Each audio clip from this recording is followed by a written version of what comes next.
Jeremy from Jeremy.net.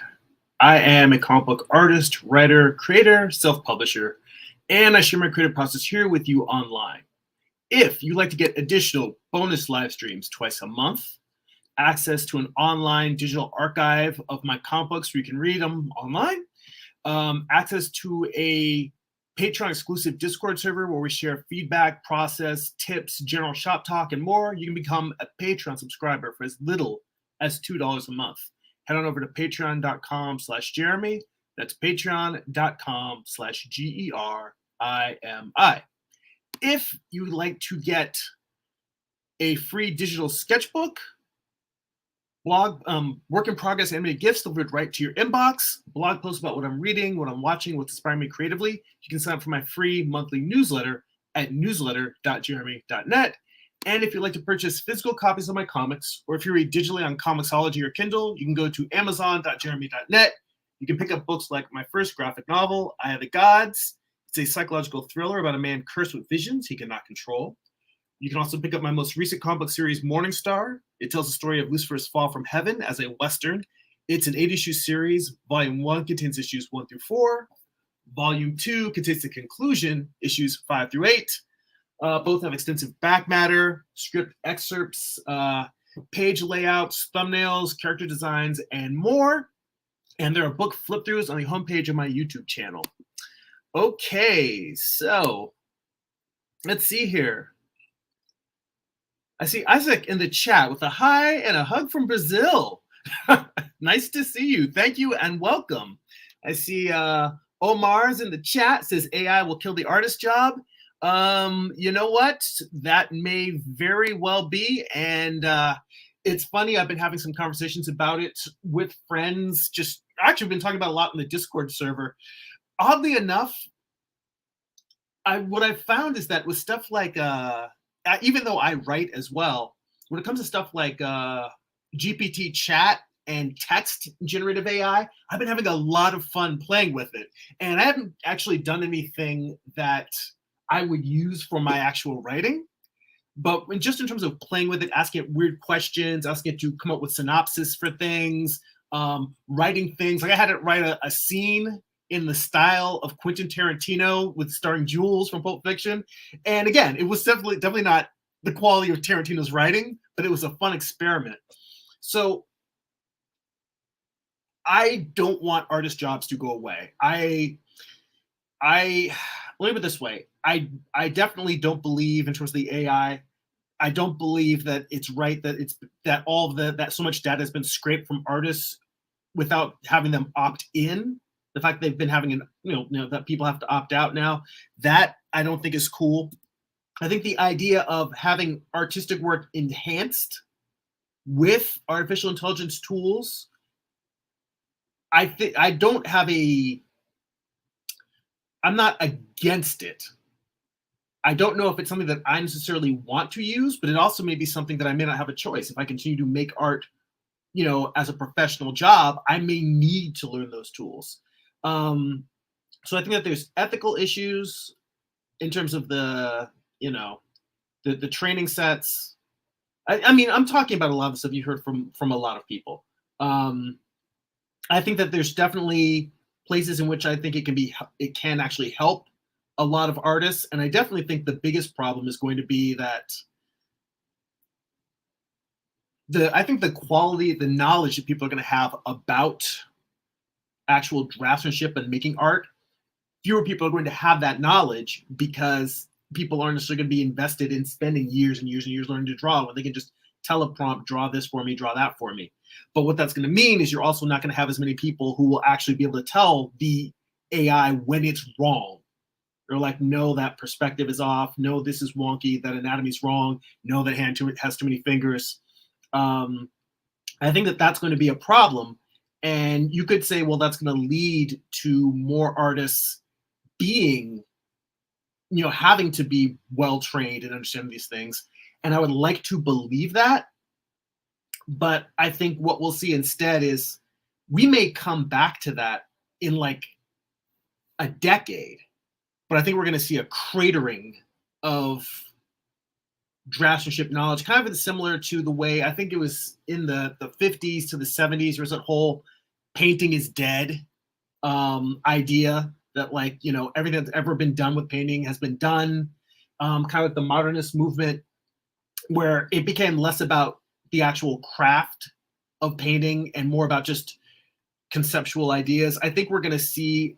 Well, my point is that in art schools, the actual draftsmanship, academic drawing, really stopped being taught. And I mean, I was going to school. I was in art school in the 90s, and it was at the very beginning of the resurgence of the academic drawing. Um, but I think that we're going to see a huge cratering of that. I mean, who knows? Because there's so much, there's so many artists online teaching now who are great draftsmen. They might keep that knowledge alive. But I think that what has led to historically the impetus for learning draftsmanship has been you needed it in order to get an art job, whether it's working in games or working in animation or what have you. Animation is the main thing I'm thinking of. And I think that if people are able to do their job without having to learn the hard stuff, we may see a big cratering. I don't think that drawing will go away, but I think that a lot of people will see how much work they're putting in and not see the benefits on the surface and may stop doing it. For me, I love the act of drawing. I've been studying figure drawing for over a decade now, like working both with in-person models and studying online. There's an instructor named Carl Ganas. He runs figuredrawingschool.com. I've been studying with him for a number of years.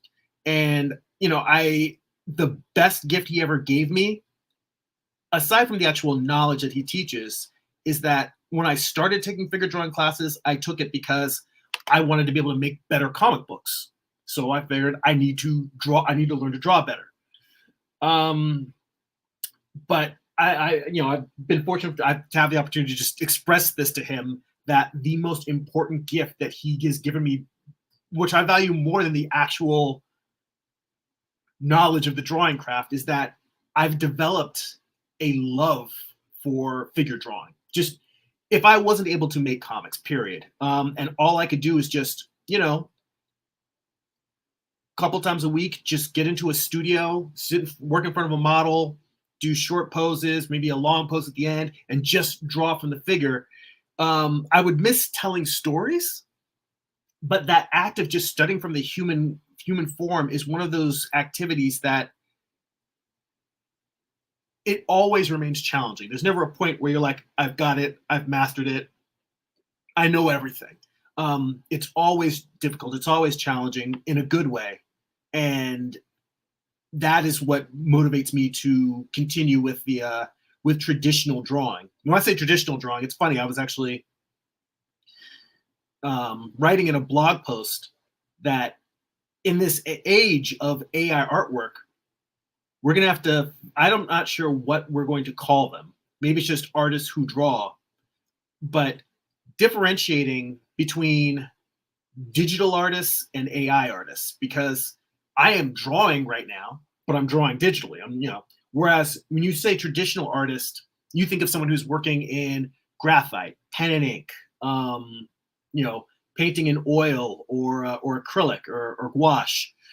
And now we're in this age where a digital artist, you could just think of someone who's working in AI as a digital artist. And I'm just wondering whether the nomenclature,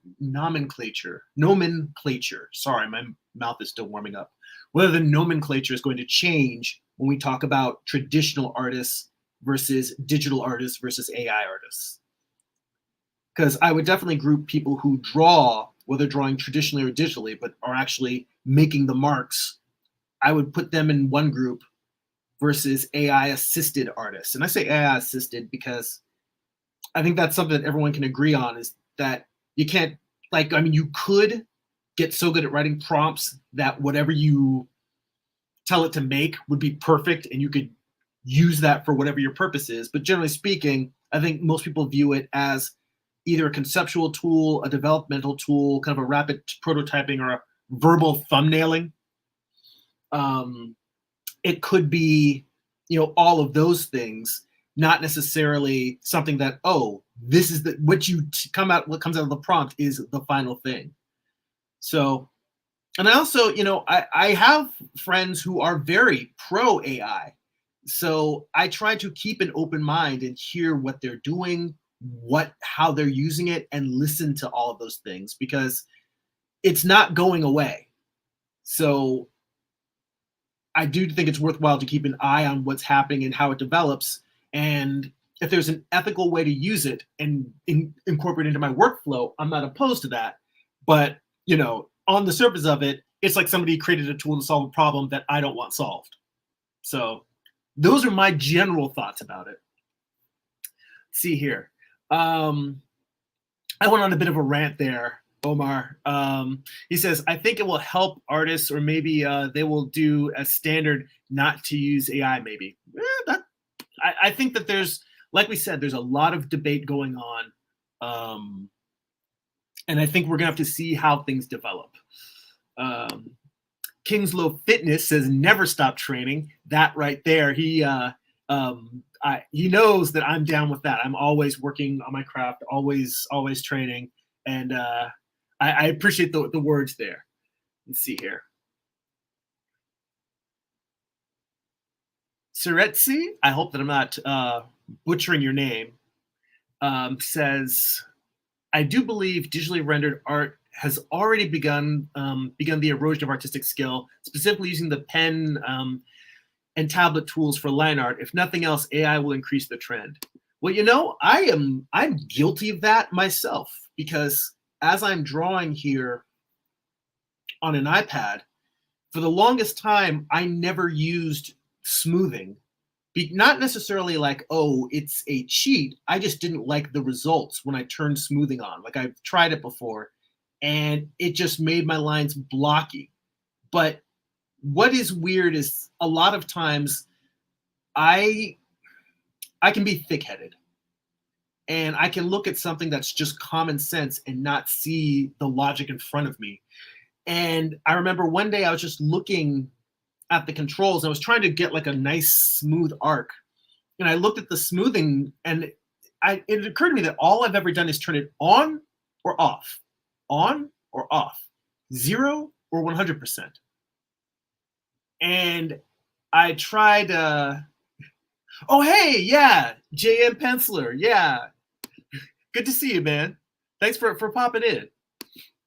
Yeah, that's the interesting thing. We've got people that, on different platforms. We've got different screen names. I mean, I just go with my name on everything because it's my name looks enough like it's some sort of screen name because of the weird spelling anyway, that I just go with it. But yeah, good to see you, man. Thanks for popping on the live stream.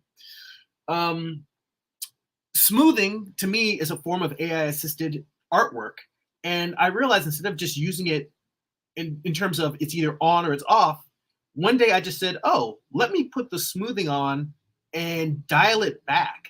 So I put smoothing on, but I have it on at just like 10%. So 10% gives me a line that looks like my line when I'm drawing in ink on paper. It just smooths it out a little bit more, gives it a little bit more of a control that you get from a physical tool dragging along a physical medium. That friction of dragging it along it or pushing it along helps stabilize slightly. Whereas when you're drawing on a tablet, it's just slick and it's just the input.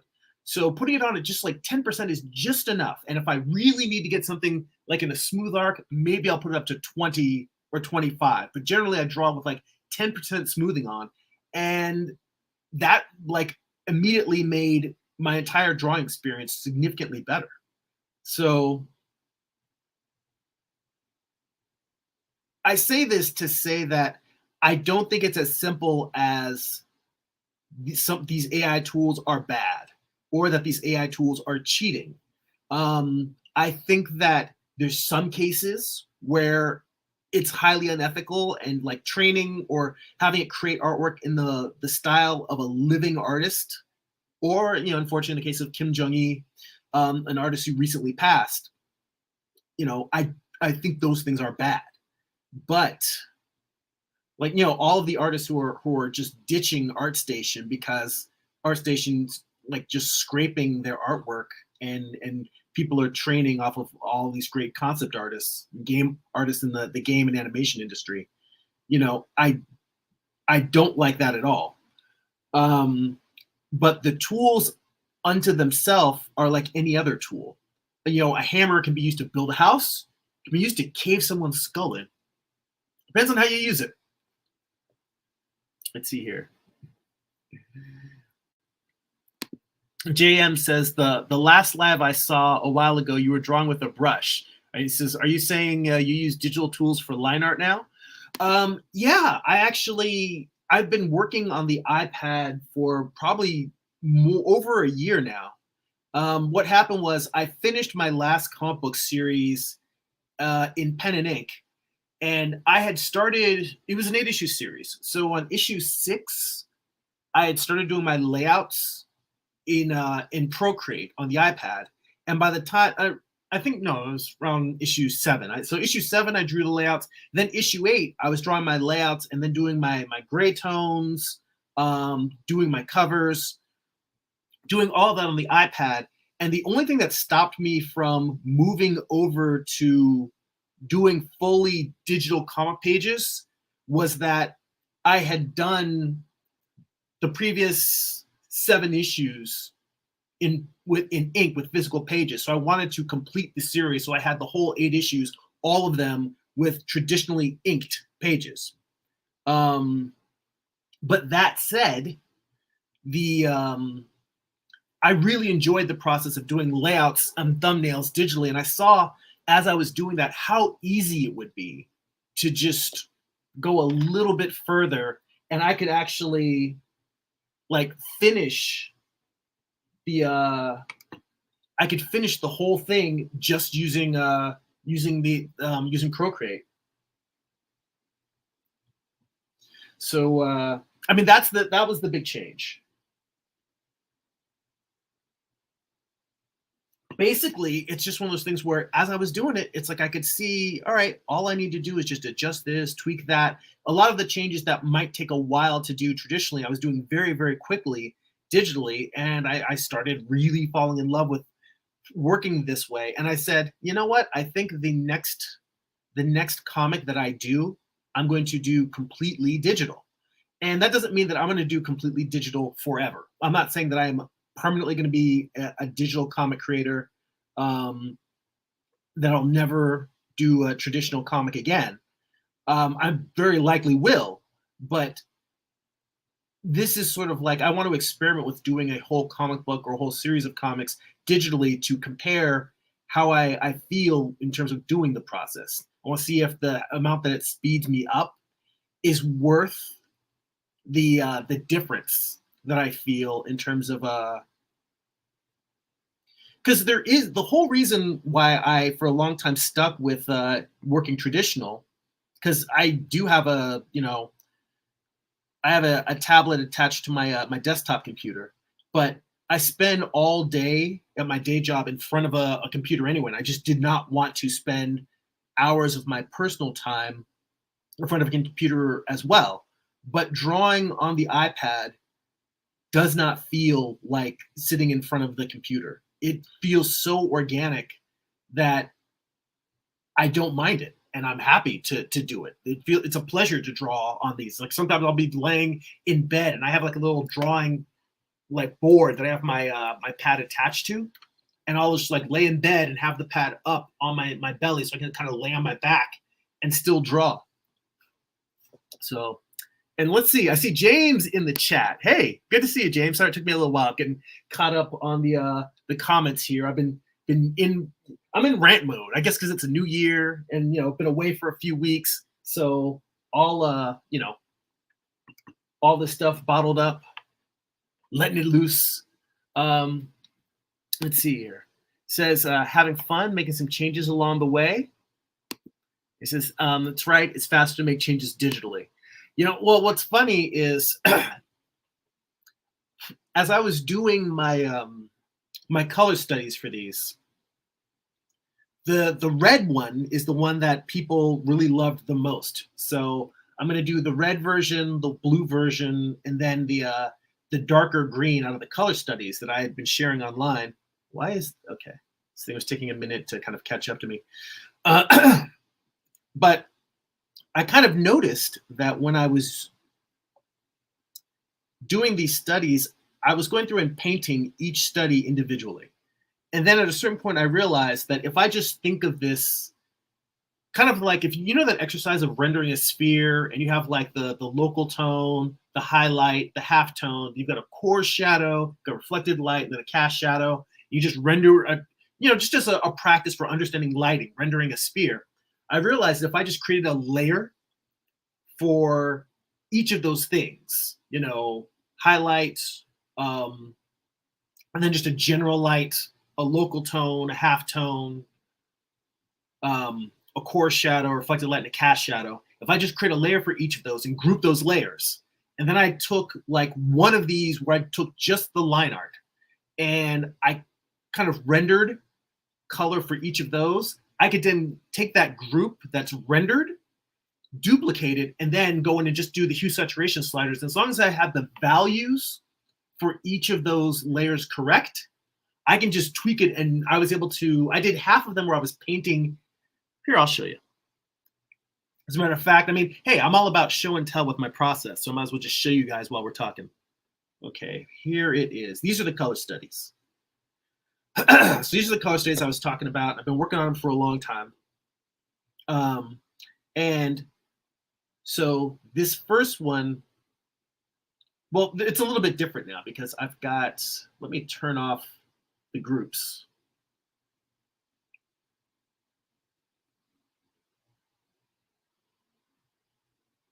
Let me see here, which groups. 1, 2, 3, 4. All right, so originally I painted the bottom. For some reason, I tend to work backwards. I painted the bottom one first. Then I painted the middle group, the lighter green, just because I realized how dark the tone for the first one was. So I'm doing this in reverse order. This one first, this lighter green one second, and then the third one I painted. This is kind of a warm gray with blue blue highlights. And then when I went to do on the next one, where I was doing a cool gray with orange highlights, this is where it occurred to me, oh, wait a minute, just do all of the layers, and then I can just hue saturation adjust them. So instead of painting the rest of these, the orange and blue one, I went back and let me scoot this over to the side so you can see as I turn the layers on. I think which one did I do first here? Okay, so I took the red one, which you see there. This was me taking what I did with the gray and just making it so that each of those different layers of lighting and reflected light and background were on its own layer. Then I duplicated that and just moved the sliders around, the hue saturation sliders, and then, move them around to create the blue version that has the orange highlights. Then I went back and redid the dark, the dark green one. So originally it was this. This was it just painted. This is me taking the existing color palette from the red one and just hue saturation adjusting it to this. And then let's see here. I made one for the lighter green, but people seem to like the original one instead of the one with the hue saturation sliders. So I just left it with the original painting because that one I think is probably one of the most finished in terms of just hand painted ones. And I just wanted to see what like the other ones would look like if I went through and just hue saturation adjusted all of them. So yeah, that was the process. And I realized that this alone, I mean, this is one of those things where you could just take a line art, drop it in, and ask AI, hey, give me color variations of this. Who knows? That might be what I use AI for if I were using it. For me, it was very educational to make the base value and then do all the adjustments. But this may be something that might be a place where AI would be useful. Whoops. Drop the stylus. Let's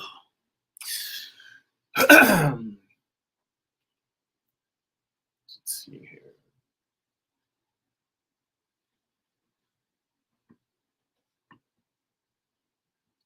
Back to the chat.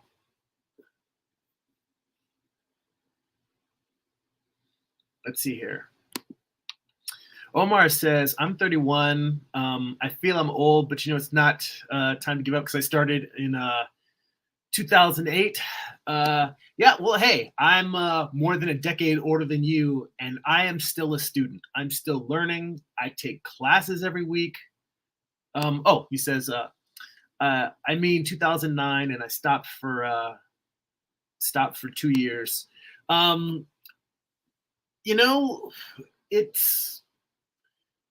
I look at it this way.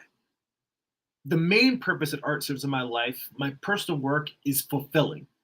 My day job is a creative day job, but drawing isn't the main part of it. So for me, when it comes to these types of things, making these artwork, making these color studies, making illustrations, working on comics, that's all stuff that it has a spiritual component to me. It gives me a certain sense of mental health and well-being to actually make art.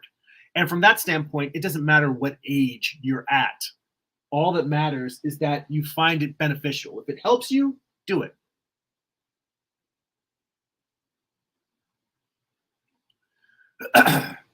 Let's see here.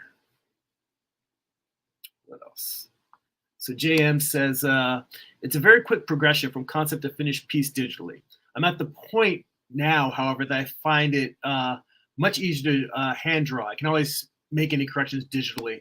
Yeah, I mean, for a long time, as opposed to, drawing completely digital, I would just draw everything and then just scan it in. Or if I was thumbnailing, I would draw something and maybe take a quick snapshot on my phone and bring that in to the digital space and just make corrections that way, make adjustments. So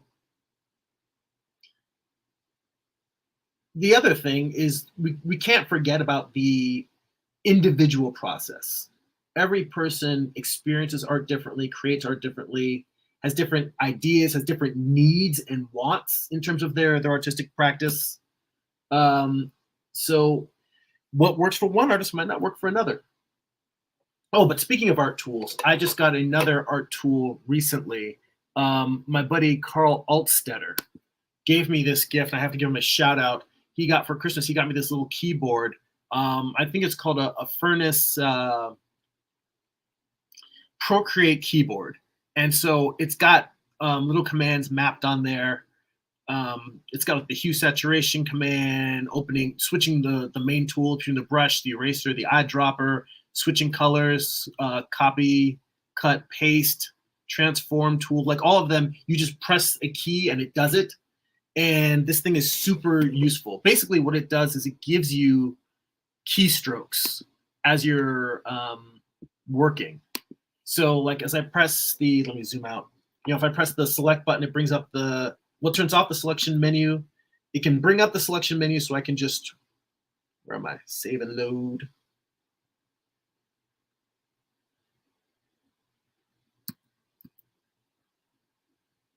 Why is that being weird? Okay.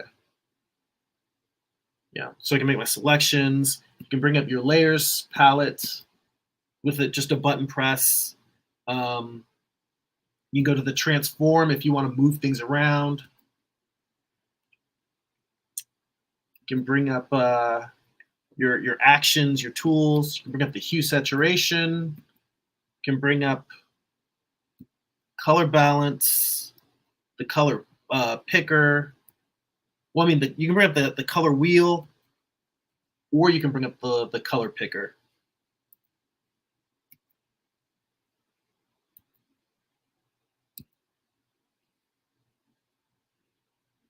Let me just reselect what I had selected. It's got a lot of nice, nice little tools on there. So let's see here. Kingslow Fitness says maybe gradients for various tones and shade. Just a thought. Yeah, you know what's interesting is I did put, there is a gradient in the background. Where is it? Yeah, there's like an orangey glow that I have back here. So yeah, there's a gradient in the background. James says, yeah, I remember going about environmental concepts in a similar way. I would try different colors to see what I like. James says the digital corrections I make, that is, let's see, Kingslow Fitness says gray and blue is a purple like. Yeah.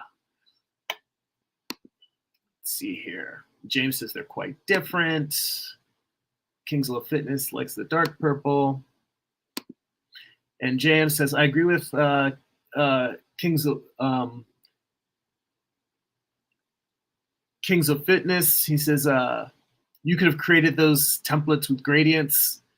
You know, that's actually true. There's I don't use it very often, but Procreate does have, where is it?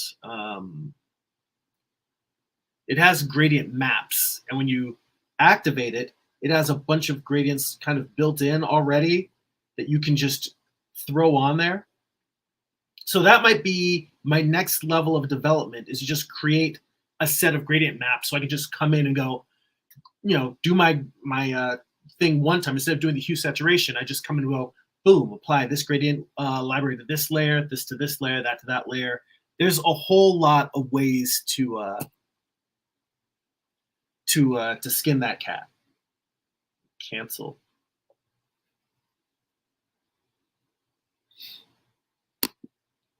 He says, but then would you learn anything if you used AI for color variations?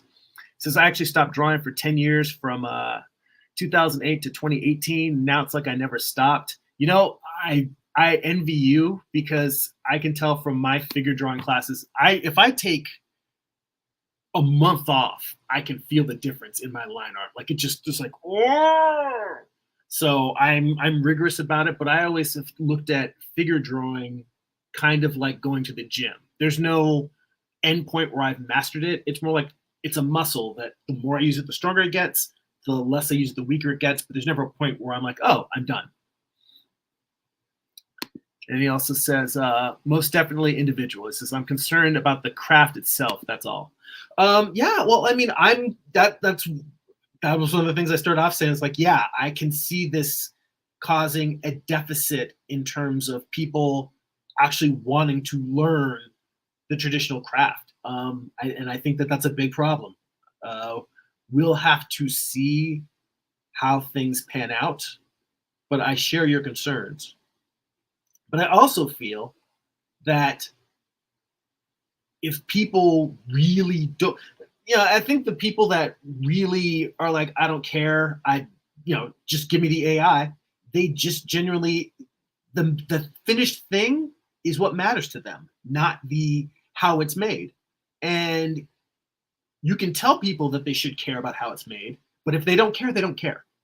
That's not we don't have even if it's something that we're like, it's morally wrong, we don't have the capacity to change what's in people's hearts. And if people just want the finished thing and they don't care how it's made, we as artists have to contend with that. That is an unpleasant truth. That isn't a pro AI argument. It is just a truth. So, I mean, I am always going to have a love for draftsmanship and making artwork through the process of mark making. That's what I love. That's what I enjoy.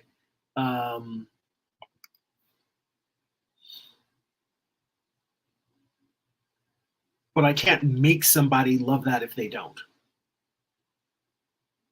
I mean, that's one of the things, like, honestly, sometimes I talk to people that are really, down on their artwork and want to give up. And I tell them, you should make art because it brings you pleasure. You got to look at it with that Marie Kondo aspect. If it does not bring you joy, then maybe it isn't the thing that you should be doing.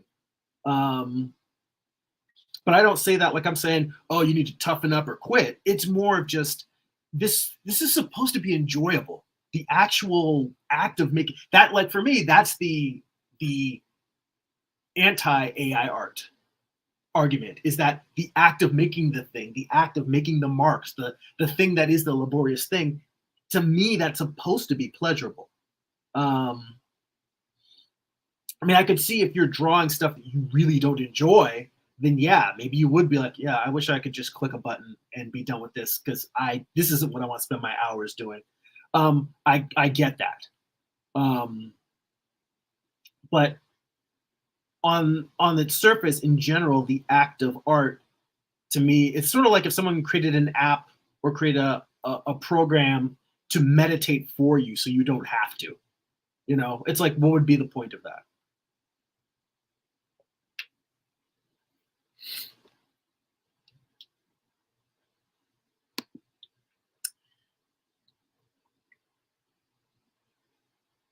Let's see here. Kingslow Fitness says, I'm beginning to think more on tracing, to take my time, drawing lines smoother. Well, you know, it was funny. I was just thinking the other day, so I've just recently started a new figure drawing class, and it's a class on drawing the heads, the hands, and the feet. And I was having a really rough time the first night, which every time I've been away for a few weeks, that it's like that. Things just aren't clicking and they don't come out well. And I thought to myself, maybe what I really need to do is slow down in order to speed up. Like I'm trying to rush through, it's all 5-minute poses or 3-minute poses, you know, all short pose stuff. And it's hard for me to get things, like I'm either drawing too hard, my marks are too dark, instead of lightly building up the drawing, and lightly putting in like faintest of construction lines so I can build the figure around it. But I realized that in trying to speed up and work quicker, what I might be doing, I'm defeating myself by instead just taking my time and say, all right, what are the essence, the basis of like building up the figure here? You know, what's the basic shape of the skull? What are the basic volumes? You know, do I have it in proportion? Do I have the planes facing the right direction? Making all those adjustments and tweaks, maybe I need to just slow down and do the right thing. Slow down, get things right, and then I can worry about speeding up, worry about blocking things out super fast. So I think there's definitely something there to the idea of, you know, pulling back a little bit in terms of, you know, trying to get those smoother lines. And JM says, says, don't get me wrong. In 2018, more line art is not what it is today 5 years later. It was not like riding a bike. Well, I don't wish struggle upon you, but I'm glad that you were able to get it back, because I know for me, like I said, what I learned originally I actually hated figure drawing. When I was in college, that was the first time I started taking figure drawing classes regularly, working from a live model. And I really didn't enjoy it. You want to know why I didn't enjoy it? Because I sucked at it. And all through college, it was one of those things where I kind of did it when I had classes, and I enjoyed it, but I much more enjoyed working from my imagination, because I was saying, well, then when I work from my imagination, I can draw what I see in my head, and what I see in my head, I can get down on the canvas or on the paper. Problem is that what I saw in my head was very, very wonky, and I didn't have the understanding of draftsmanship to know that. However, what happened over time, you know, is that, you know, like I said, it was that realizing that I needed to learn, that I needed to develop these skills. But anything in the beginning that you start doing, you know, it's not going to be good. I didn't like it. I didn't like doing it because I was just bad at it. So let's see here. Kingslow Fitness says AI prevents deep think. Well, to play devil's advocate, because I like playing devil's advocate, some people might say that it allows even deeper think simply because in the process of answering the simple questions, maybe you can ask more complex questions. Like, for instance, I was talking with my buddy Carl Altstetter. Again, we were talking last night. And one of the things we were talking about was the nature of developing skill and the idea that getting good enough at your craft that you no longer have to worry about how to express, like how to actually make the marks to say, to draw the thing you want to draw, the car, the person, the building, the tree. Getting good enough at drawing that you don't have to think about how to draw. You can just focus on what you actually want to say with your drawing. And that is something that one could make an argument for. I'm not saying I agree with this argument. I'm saying someone can make the argument that the AR would allow you to no longer focus on the how to do it, and you could spend more time focusing on the what. What are you actually trying to express? What are you trying to say? So, yeah, like I said, I can see an argument for that. It's not necessarily, again, it's not necessarily something that I aspire to let the AI do that kind of thinking for me, but I'm willing to see, or I'm willing to listen to the possibilities.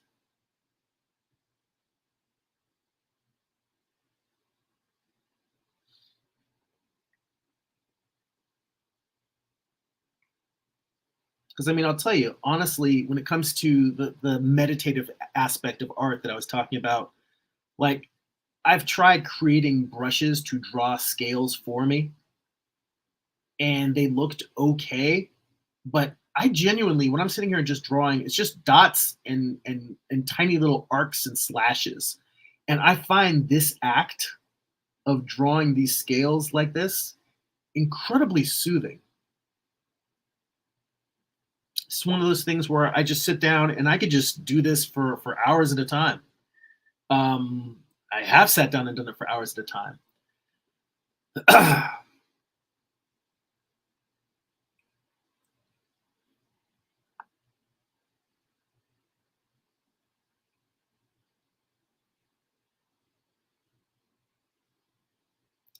So right now I'm just sort of like going through here and trying to even out. There's much in the same way that I have all of these. If I turn off this light layer, there's like a whole, bunch of scales that I painted in here. Now then I painted some reflected light. So that's like, even though it looks bright, it's still going to be darker than the actual light.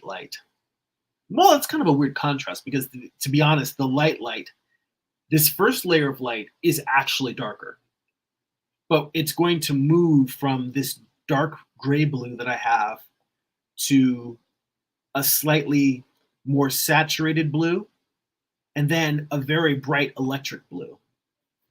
So I'm going to build it up in steps. So this whole layer and this whole process I'm doing right now is me just coming in and doing my first pass on just light within this dark area.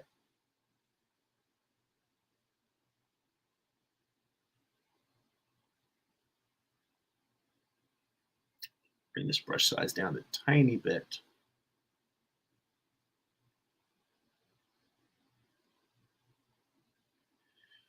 And if I had planned this out better, I probably would not have.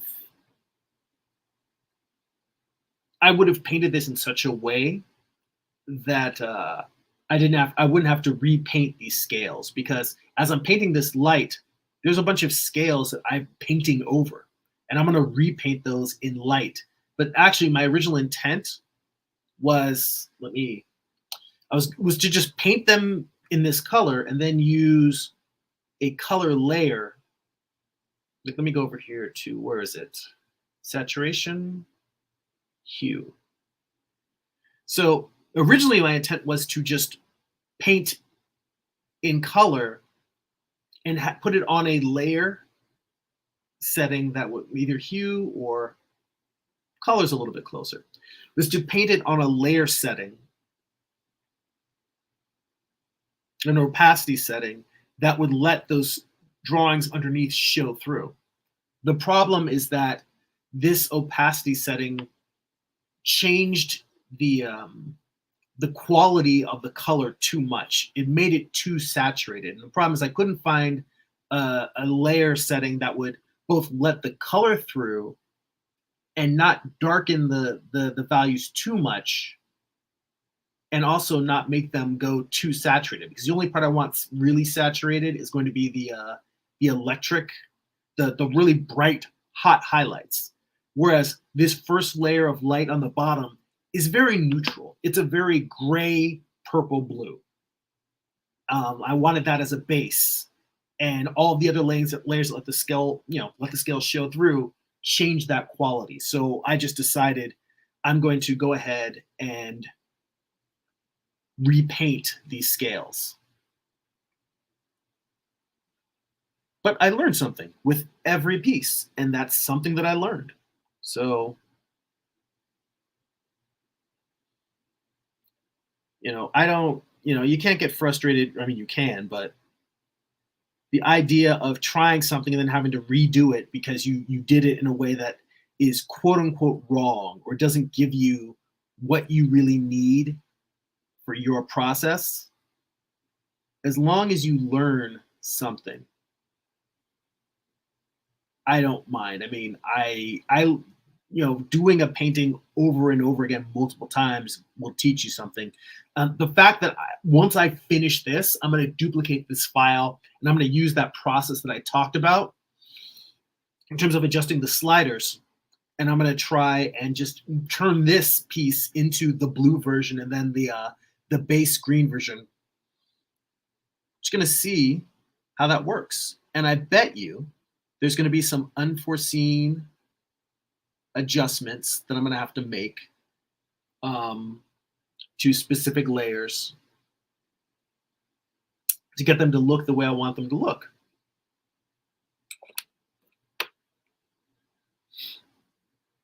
Let's see. Kingslow Fitness says, I was thinking from dark green towards red orange. Oh, with the gradients? That's a possibility.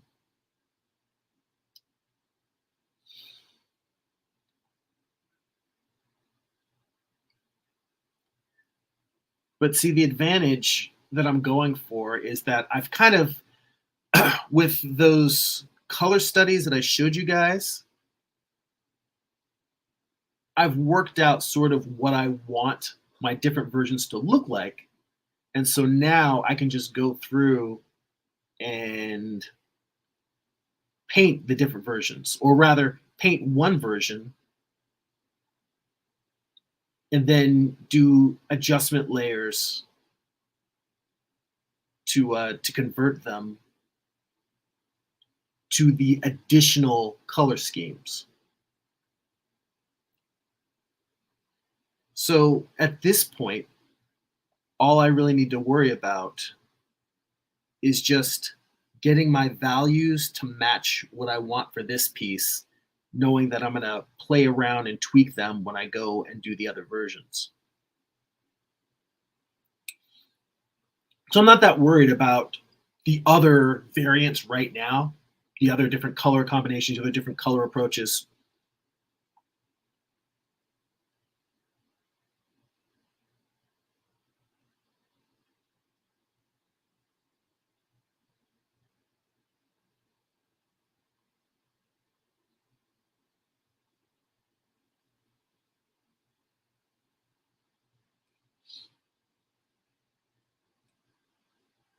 Slightly higher.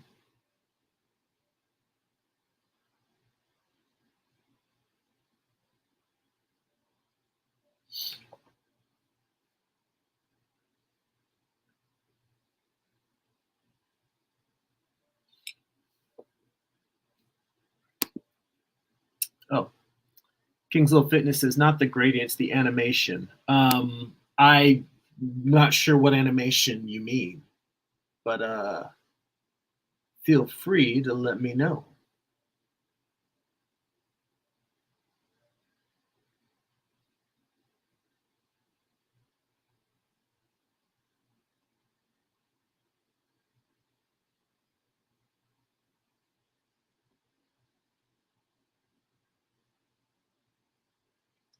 What's weird is it isn't important. I shouldn't really focus on it, but there's little places in here where just the quality of the mark that I make doesn't line up with what I want, and I end up just redrawing and redrawing and redrawing.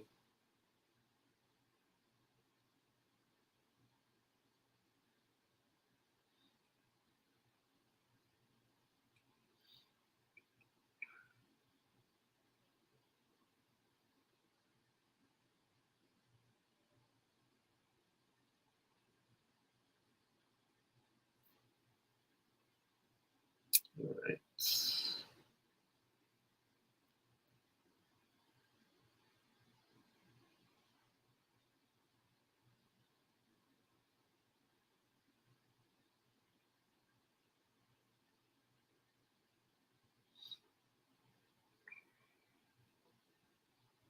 Wondering whether this dark blue that I'm doing now is actually dark enough. I moved to a darker blue, and I'm actually looking at this and wondering whether I should go darker with that. But let's see.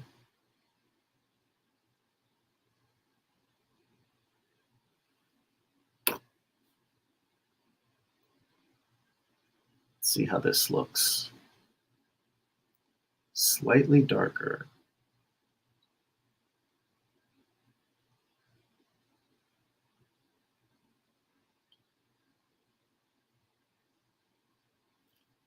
Which is weird because now it's like I'm drawing a shadow into the light.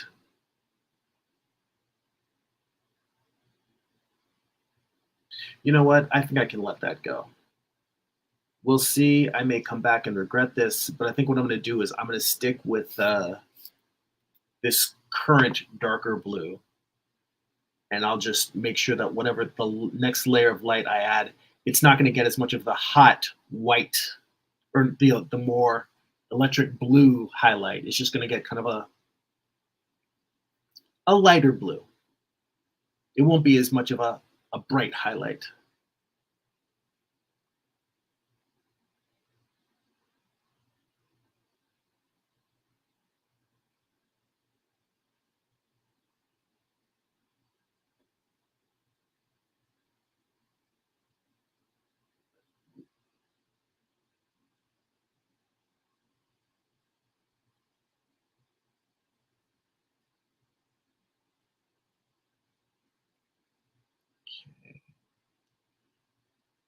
The nice thing is having my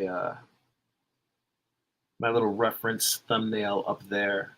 I can just sort of scoot up a little bit, take a look at it, and see if it's in the value range that I want it to be.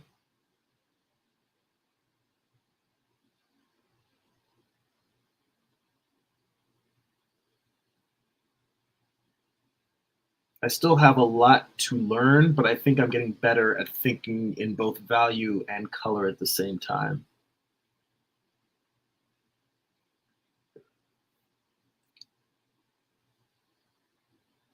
Switch back to this slightly lighter blue for this area.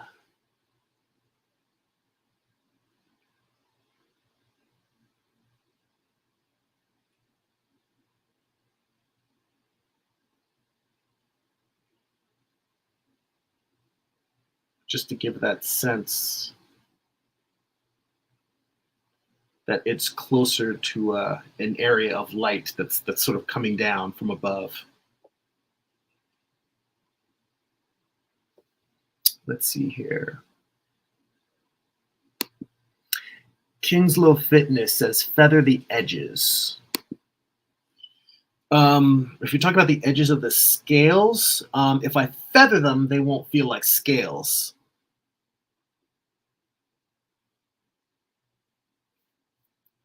I want that hard edge contrast.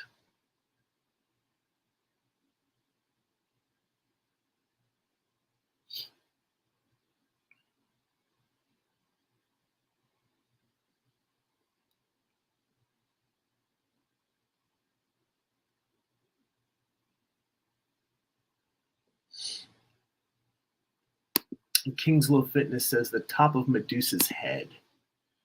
Um, well, I've got a glow outside of the top of the head, but I think feathering the scales up there will kind of mess with it'll kind of mess with the style of the line art because the line art is very crisp and solid. And I think if this was something that was more of a, if the line art weren't a part of the piece at all, hang on a sec. Well, that's weird.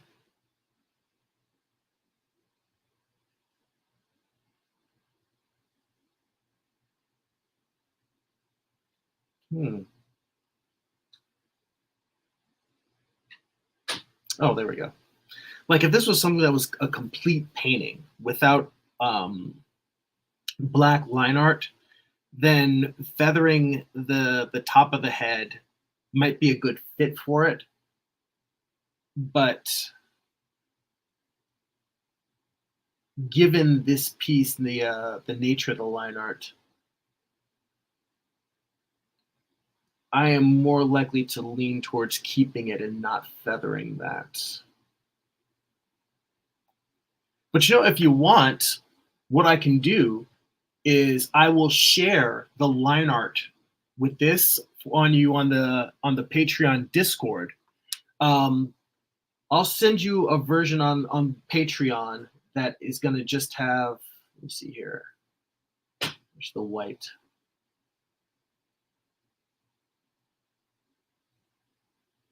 I'll send you a version that's just the line art. And if you want to go in there and experiment with it and try some color combinations, you are more than welcome to.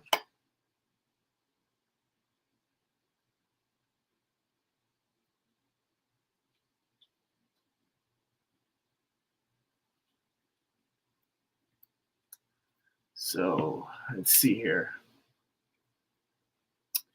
Kingslow Fitness said, I meant the light on the top. Well, I haven't gotten to painting the light on the top yet because this, I don't know if I mentioned it. This layer, this blue layer, this is sort of a general light, and I haven't even gotten yet to. There's going to be a more saturated blue that's going to go on top of that, and then there's going to be a bright blue highlight. And what I might do is I might feather those once I paint them in, but in my head I see them as being crisp, and I see them as being crisp lines, like crisp scales that are more distinct as opposed to feathered.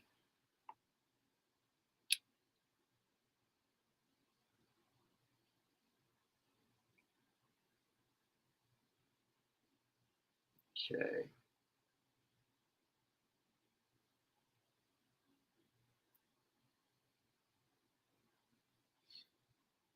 But nope. Let's go with the darker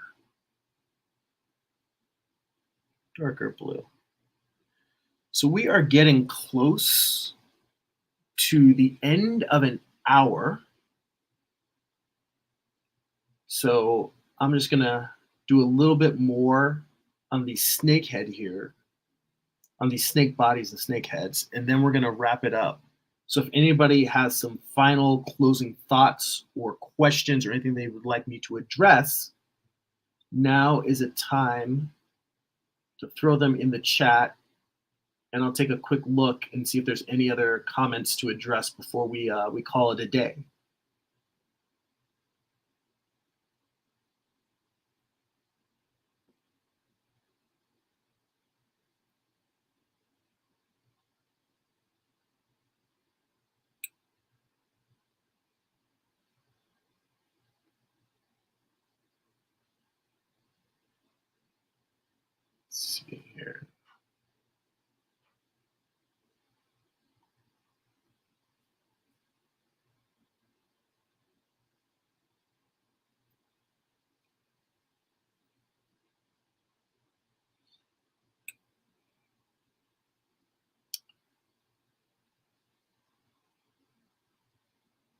Let's see what happens if I leave some of the red,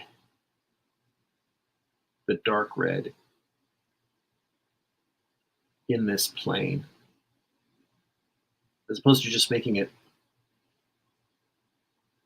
a flat color, to really treat this like I'm putting a spot of light on dark red scales, leaving little splotches of red sticking through. My instinct says, don't do this, it's not going to look good. But a lot of times I will try stuff, even if I don't think it's going to come out well, just to see how it looks. You know, it's supposed to be a fun experimental process.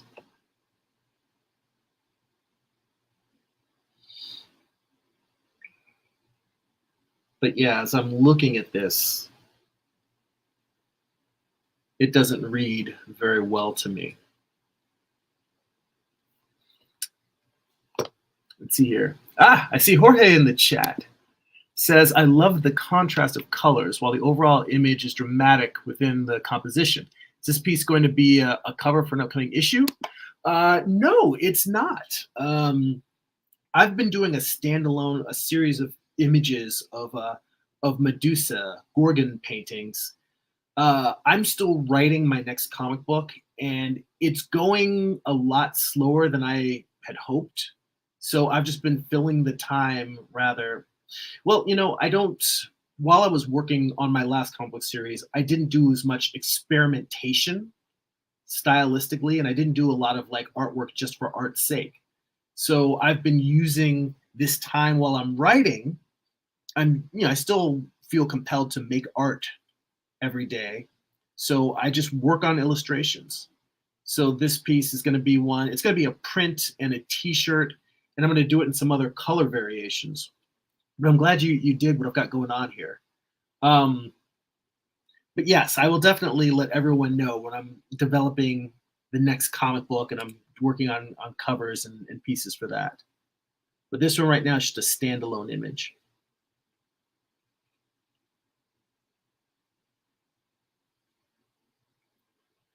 All right. So there is still more to do here.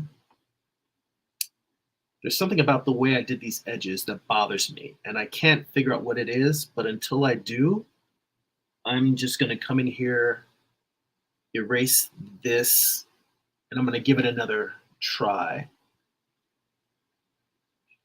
This is where my OCD kicks in, and my perfectionism, my often noted and not great perfectionism starts to kick in. But for now, let's see.